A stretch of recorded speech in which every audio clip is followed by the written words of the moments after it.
আবৃত্তি করতে যাচ্ছি পল্লী কবি জসীমউদ্দীনের কবর কবিতাটি। এইখানে তোর দাদির কবর, ডালিম গাছের তলে, ৩০ বছর ভিজিয়ে রেখেছি দুই নয়নের জলে।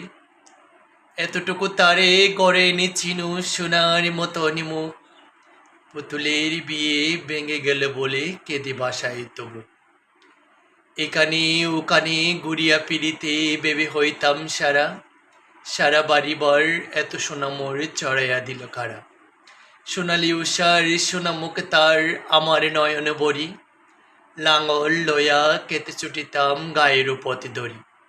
যাইবার কালে পিড়ি পিড়ি তারে দেখে লইতাম কত, এই কথা লইয়া ভাবিসাপ মোর তামাশা করিত শত।